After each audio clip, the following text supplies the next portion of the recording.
25 minutes before 11 o'clock. Thank you for tuning in. Joe Reichel is here from Damage Control Services. He'll tell you what he does when he gets a call from somebody who has had some damage to their home or something they own, maybe a shed or something, and he goes out and fixes it. And sometimes this show is a great way to kind of pick Joe's brain about how to do it yourself. And if you can't do it yourself, he'll send somebody out there to help you with it. The phone number here right now is 622-9622. That's the WOCA Climate Control Source Hotline. Good morning, Joe. How you doing? I'm wonderful. And you helped out with Special Olympics, huh? I did. That was nice. Yeah. Yeah, well, that was 2 weeks ago. We had Special Olympics. Had a great time out there. It was at Forest High School. A lot of fun. And were you with one event, or was it just every event under the sun? Or? I helped with several of the running events and then the bike riding event. Okay. I was a timer and cheerleader. Cheerleader is the most important part. It really is. It's so much fun watching these kids as they're running down there, and they get all excited about it. We did the one day was high school, and then the next day was really? elementary. Oh, neat. So it was a lot of fun. Well, you are an impressive guy. I mean, you're doing so many things around town. So just wanted to tell you. Yeah, Friday night was the Literacy Council's Bachelorette auction. I saw that, and I just want you to know that we're proud to know you. We're proud that I see you doing all these things. Hey, I know that guy. I know that guy. And you have a phone call. Somebody's calling in. All right. Good morning. You're on the air with Joe Reichel. Good morning. I have a question for Joe. Sure. Go ahead. Joe, you guys do spectacular work, and a damage happens to a home, and then you look and the home's completely finished.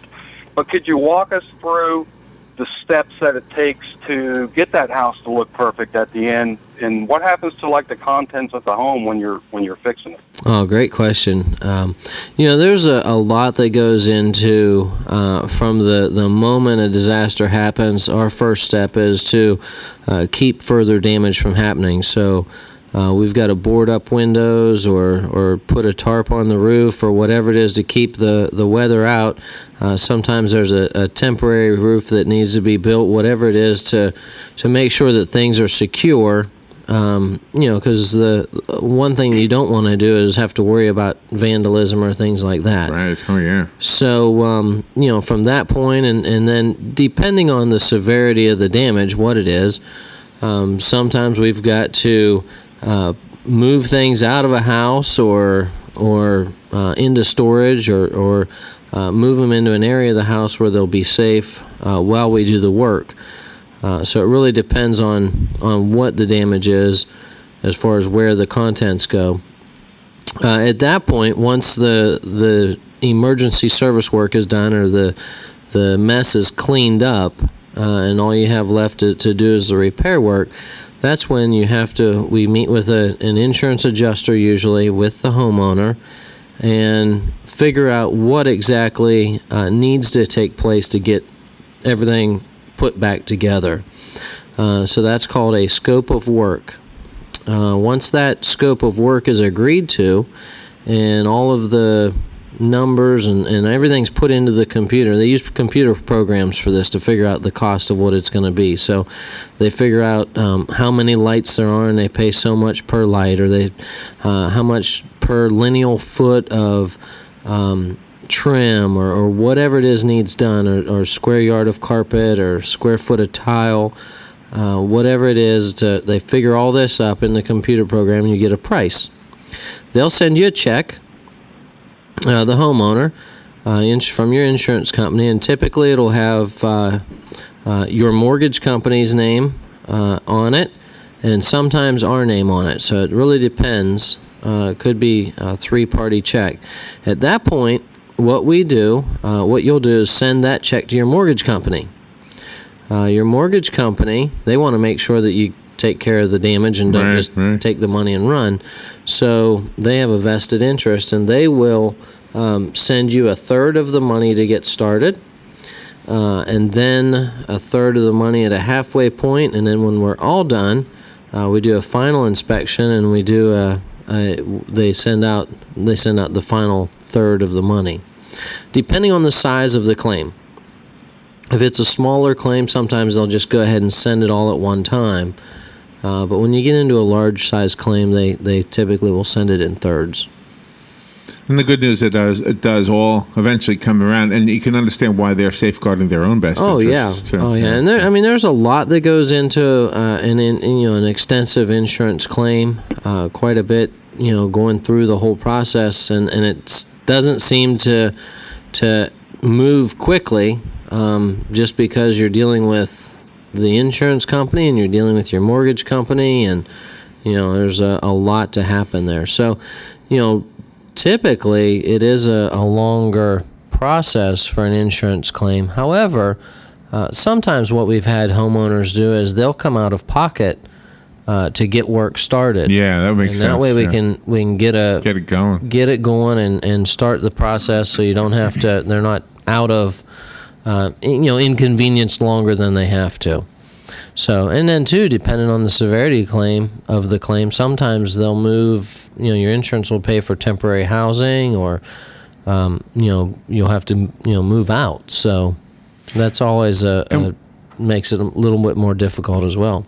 And while that's not your primary, what you're in business to do, I'm guessing because of your familiarity with the whole process, you become kind of I guess not a mentor, what's the word? An advisor. Well, and that's it too. I mean, we help homeowners through the whole process. So, just with connections that we've made, I've got lots of people that I know that own or manage hotels. So, we can get them set up as in a hotel, work with them through the whole process, make sure that all the right paperwork's filled out, and start the whole thing. So, I hope that kind of answers your question. Yeah, he's no longer, he's listening, I guess. I think that was Carl Page Plus Lawn Care. Oh, really? Yeah, I'm pretty sure that was him. Huh. Have you, this probably came up once before, but have you helped somebody who has had damage because of a sinkhole? We have worked with homeowners that have sinkhole damage. We hire if they want us to take care of the whole thing, we hire another company. There's several of them, Secure Restoration, there's also Secure Foundation, Foundation Specialists. There's a couple other foundation companies I can't. So but we'll have them come in and they'll do everything from the ground down in order to repair what's causing the actual sinkhole or what's causing the damage. At that point, once that's taken care of and it has that settling period, which after that's all repaired, you have to wait 90 days before you can fix the damage, because just for more settling until the settling is done. Oh, wow. And then we'll come in and we'll take care of the rest of it. So we'll fix the flooring or the cracks in the walls, or if the doors aren't shutting, fix them. So, or ceilings. A lot of times there's ceiling damage with sinkholes. And is the home usually, well, could it possibly be permanently tilted or not quite level anymore? Or is that fixable? Well, typically it's all fixable. Okay. I wasn't really sure depends about that. It really depends on what what's wrong. But so a slight slant could actually be unslanted or unslanted. Unslanted. A slight slant could be unslanted. I mean, it really depends on what it is, but most of the time these things can be fixed, and aesthetically anyway, where you'll never even know that there was a problem. If you have a question for Joe, the number is 622-WOCA. On your Facebook this morning, you were soliciting I wasn't sure what to talk about today. We've had a lot of floods happening. A lot of water damage claims right now. It kind of seems to be the one that we're working on a lot, and we've had 2 termite jobs. Really? Here recently. One of them was a block home. The door frame coming into the home was all termite eaten. No other damage, just that door. So we thank goodness, right? Yeah, termites can cause some serious damage, and that's one thing with especially with this winter. We've had a wetter winter than usual. So we may, there may be increased termite activity. So you definitely want to make sure that you have your home protected against termites. And you've probably mentioned this before. How far out do you go? We do all of the surrounding counties. Okay. that's as far as our emergency services work, because any further than that, it just doesn't make sense time-wise for us. Right. However, we've done jobs in Orlando and Tampa, and So there are exceptions. yeah, we've done jobs in Daytona. So I mean, we will. It really depends on the project. So in the inconvenience, I guess, that is caused by damage, in other words, staying at a hotel and all of that, the placement, I guess, of your personal belongings at that time, I guess, what would you do? Just put it in storage or something? And that's where, depending on what the damage is, like for example, let's say it's a fire. If it's a fire and all of everything has smoke damage, so we hire a company, or your insurance will pay for it, but we bring in a company, CRDN is the name of the company. We bring them in, and they are a textile restoration company.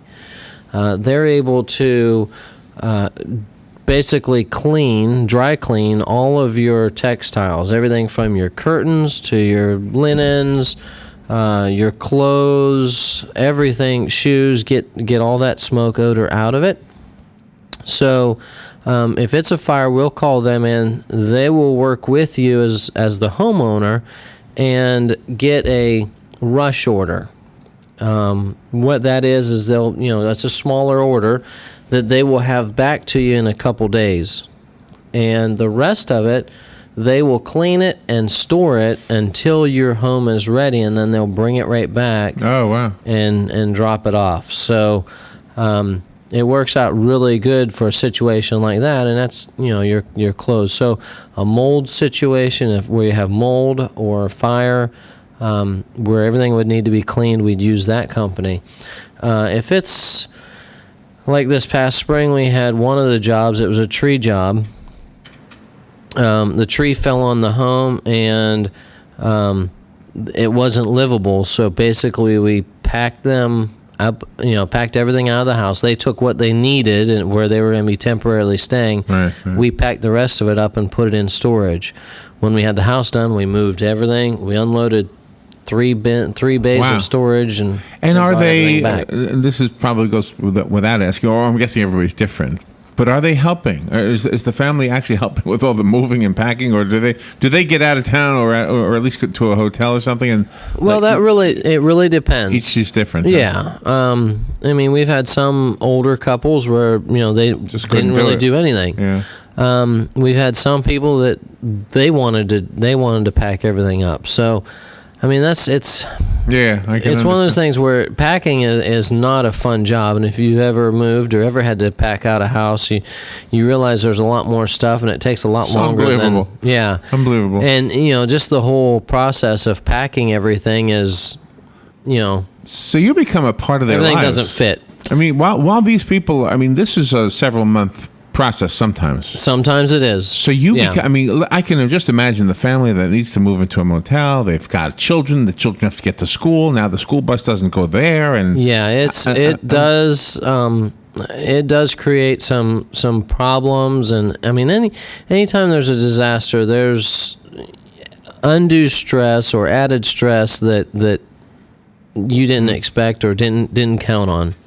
Just because you're staying in a hotel doesn't mean it's all fun. it's all fun. I know. I can imagine for the kids. I think I may have told you this story, this video I watched on the news one time. And this house was flooded to the point where you could see the top of the couch. That's how deep the water was. And the woman was in the house talking to the camera guy from the news channel.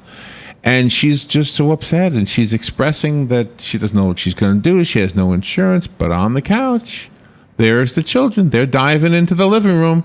They're just having a ball. I said, wow, there's a great illustration of the difference between parents and adults. Well, everyone looks at a situation differently, for sure. And I mean, we've had some. I've one couple that I worked with.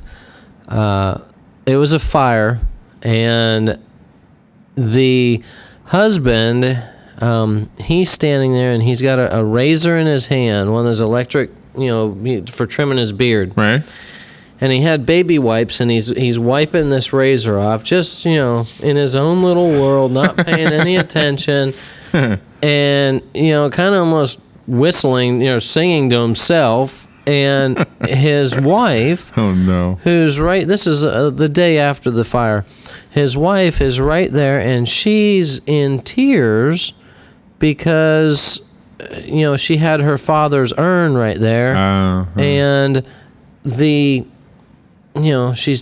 her poor dad burned again. Basically, was what she was crying. And, oh wow, yeah, that is sad. Yeah. So, there's just the emotional roller coaster is, and you've got to be there. You've got to kind of roll with the punches. Roll with the punches, and then everybody wants wants it to be done quickly. They want it, all done and all taken care of and back to normal. And sometimes it takes a little bit longer than what they.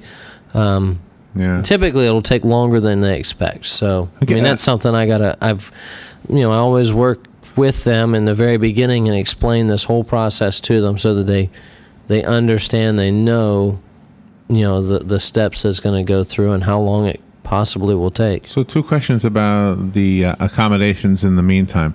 And they're both insurance questions. Does the insurance pay for the hotel? That's question number 1. Well, if you had to, you want to ask this other question? 2 at once, okay. Yeah, 2 at once. Right. So does the insurance pay for the hotel? But they're kind of together. Does the insurance pay for accommodations for the pet? Like if your pet has to be in a kennel for a while, because you can't usually have a pet in a hotel. Well, it depends on the hotel. Okay. Those are expenses that typically are covered under your insurance. Oh, really? As far as the making sure that you out of pocket expenses, these extra expenses. So they call it, I think it's ALE, assisted living expenses. So you've got to go somewhere while your home is taken care of. That that can become rather expensive or rather costly rather quickly. Our goal, depending on the disaster, is to get you back into your home as fast as possible. So, we don't want to run up the bill for the insurance company if we don't have to. Sure, no, of course so, not.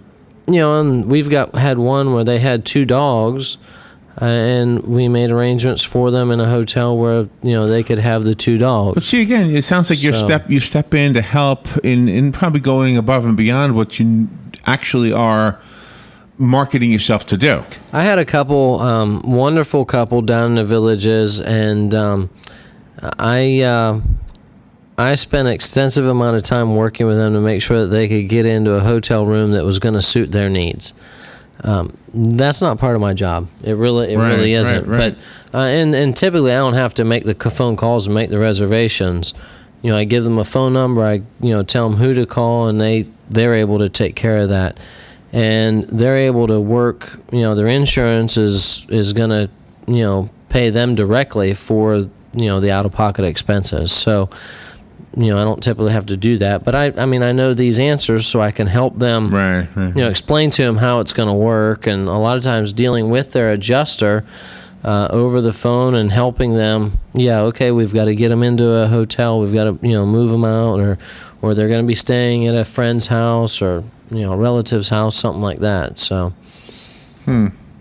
it's always, each and every disaster or job has its own.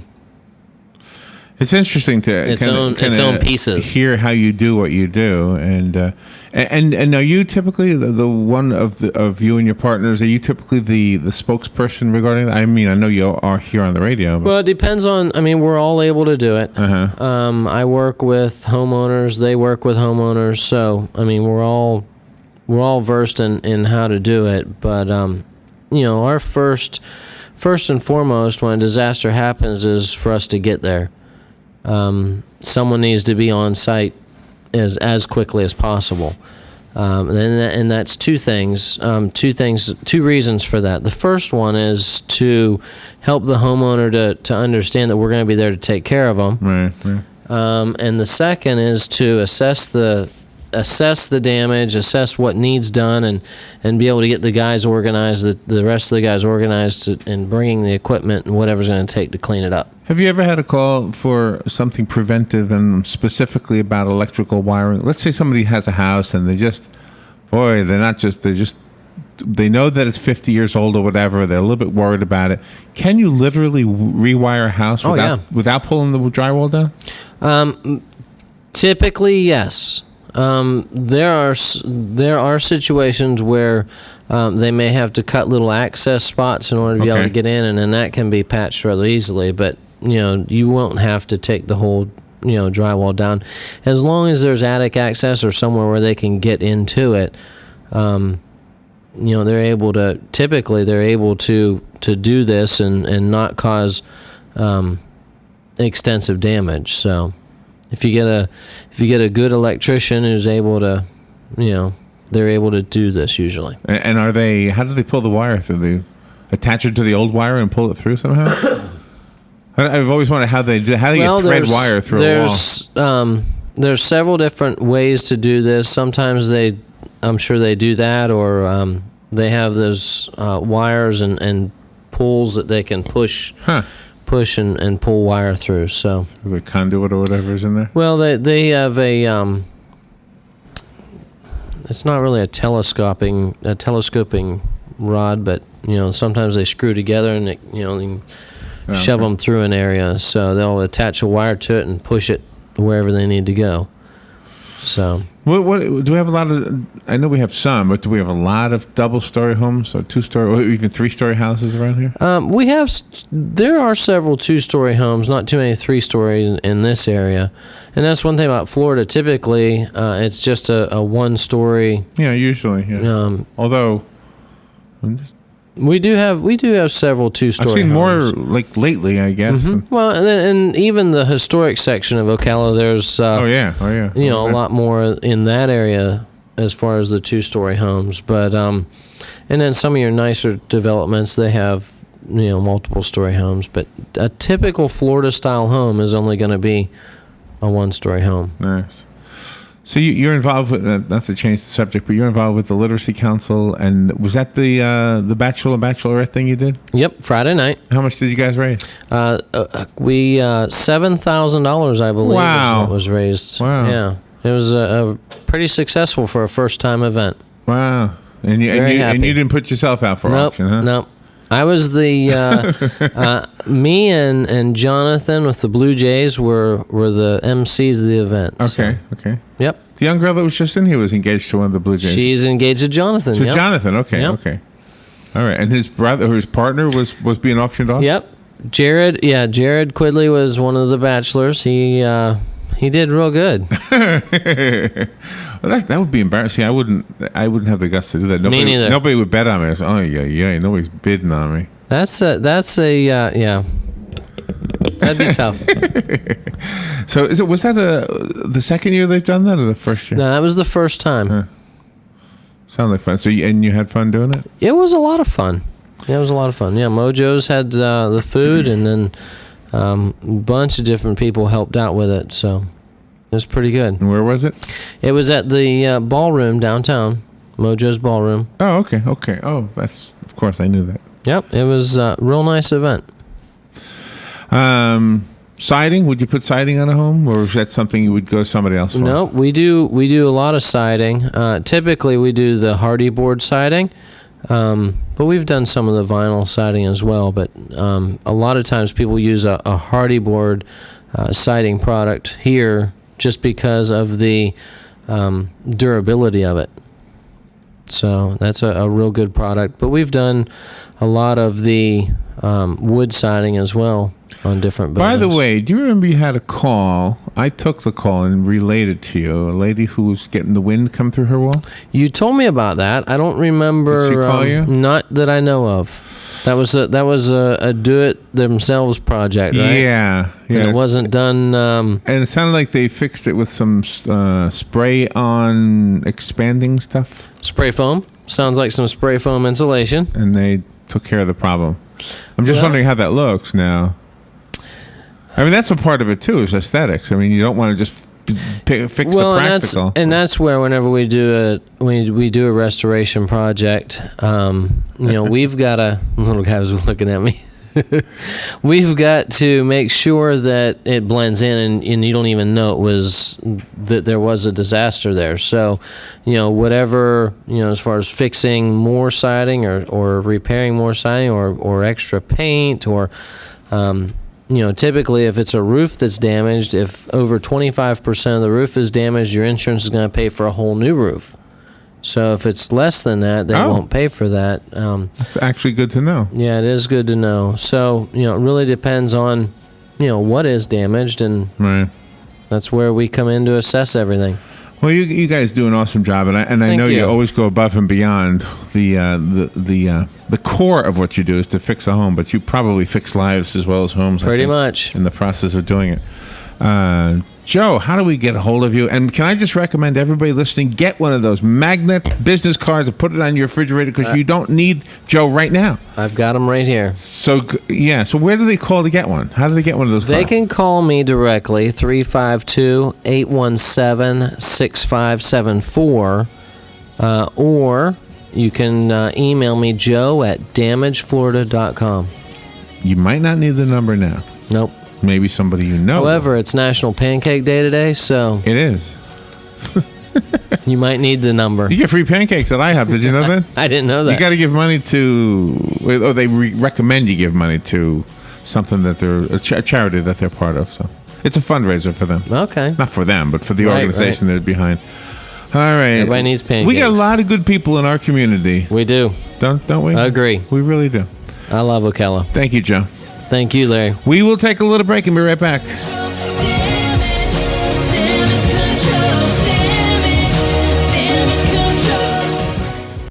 Ocala's information station, 1370 WOCA. Ocala. ABC News Now. I'm Karen Chase. It's the coldest air from the polar vortex. Weather records fell in New York City, Philadelphia, Baltimore, and Michigan.